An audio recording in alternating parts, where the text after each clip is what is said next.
Сәлем, қалайсыздар? Мен мына кітаптың электронный версиясын сатып алдым да, осылай распечатка жасап оқып шықтым. Бұл Шерхан Мұртазаның «Ай мен Айша» деген кітабы. Бұл кітапты Шерхан Мұртазаның ең керемет туындылары десем болады. Бұл кітапта яғни басты кейіпкер Барсхан деп атаған, яғни ол Шерхан Мұртазаның өзінің өмірін баяндаған бұл жерде. Сол жерде кейіпкердің атын Барсхан деп өзгерткен. Бұл кітап 2 томнан тұрады. Бірінші томы осы Барсханның қалаға көшіп келуімен аяқталады. Бірінші томына қысқаша шолу жасап өтейін сіздерге. Екінші томына әлі бастаған жоқпын оқып. Жалпы бұл оқиғалар соғыс жылдарындағы қазақ әйелдерінің бейнесін бейнеленген, сол кездегі күйеулерінің соғысқа кетіп, өлі тірі екенін білмей, өз балаларын қиындықпен асырап жүрген қазақ әйелдерінің бейнесі бейнеленген бұл кітапта. Егер де сіз Жамбыл облысы Бауыржан Момышұлы атамыздың ауылы Жуалы ауданынан Тараз, бұрынғы Әулиеата ауылы, қазіргі Тараз мекені болса, Аса, Теріс мекендерінен туып өскен болсаңыз, немесе сол жақта тұрып жатсаңыз, бұл кітапты міндетті түрде оқыңыз. Өйткені сол аймақтарды, табиғатын өте күшті баяндаған. Өйткені сол жерлердің суы, ауасы, табиғаты, тауы өте күшті бейнеленген.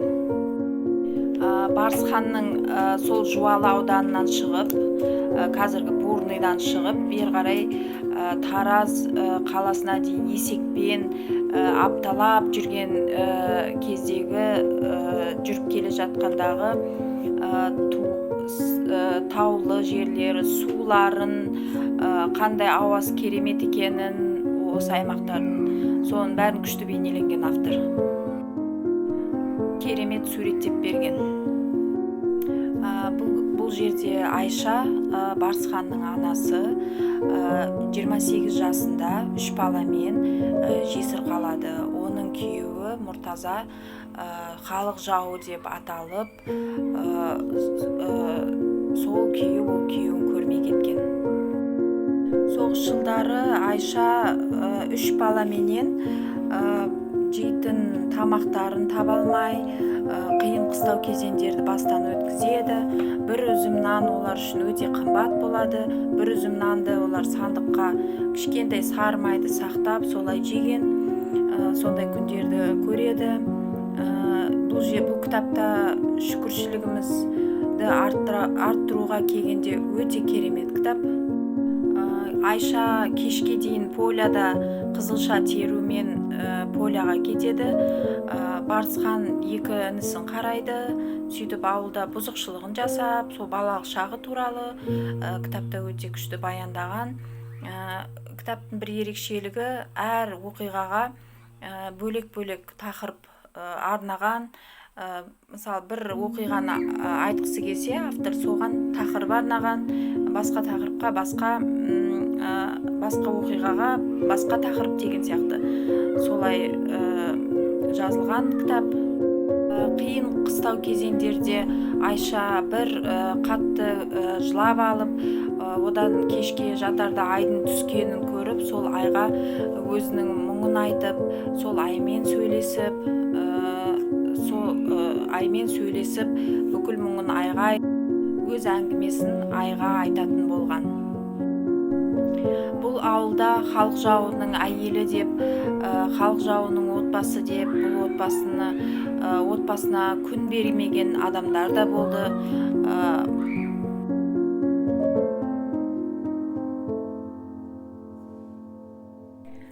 Бірақ тек жаман кейіпкерлер ғана емес, жақсы кейіпкерлер де болды арасында. Олар ауыл ақсақалдары да жақсы кейіпкерлердің бейнесінде көрсетілді. Көмектесті осы отбасына. Көп ақыл кеңестерін айтты. Айша негізіне өте ақылды әйел болған. Ол Барысханға, яғни өзінің баласына күнде әртүрлі әңгімелер, аңыз әңгімелер, ертегілер айтып беріп отырған. Бұл әңгімелері Барысханның өмірінде күшті рөл атқарған. Бұл кітапта қазақтың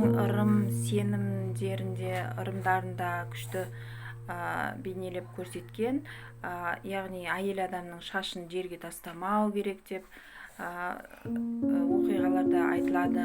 Одан баланы сүндеттеу ата-ананың парызы екені көрсетіледі.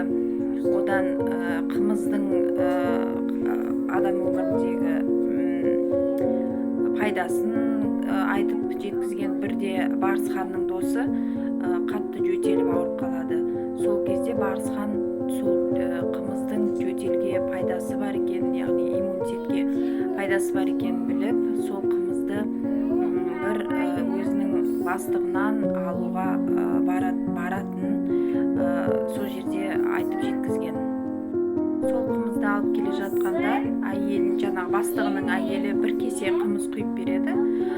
Соны жолда келе жатқанда бастығы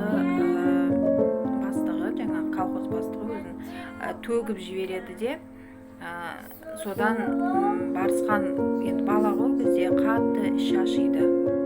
Соны досына жөтеліне деп алып келе жатқан ғой. Сол жерде де жақсы бейнеленген. Ай мен Айшаны оқуды ұсынар едім сіздерге. Бұл өте қарапайым тілде жазылған, тез оқып бітіресіз. Оқиғалар бірінен кейін бірі өзіне баурап әкетеді. Осы кітапты оқып, өмірлік бір ой түйсеңіз, сіз үшін өте қуаныштымын. Бұл жерде менің ой түйгенім, өмірдегі қиындықтарға мойымауды, өмірде қандай жағдайда кездессе, бұл кітаптан менің ой түйгенім, өмірде қандай да бір қиын жағдай болса, мойымауды, және де ертеңгі күнге сеніммен қарауды түсіндім. Және де қандай да бір қиын жағдай болмасын, барлық жағдайда үмітіңді ешқашан үзбеу керек екендігін, үлкендердің батасының, үлкен ақсақалдардың, апа-аталардың батасының адам өміріндегі рөлінің маңыздылығын түсіндім. Жалпыда бірінші томның соңында Айша балаларын алып қалаға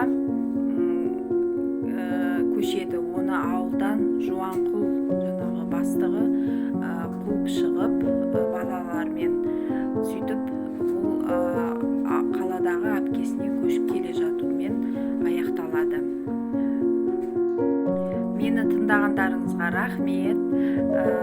Келесі томын оқып бітірсем, міндетті түрде осылай қысқаша айтып беремін.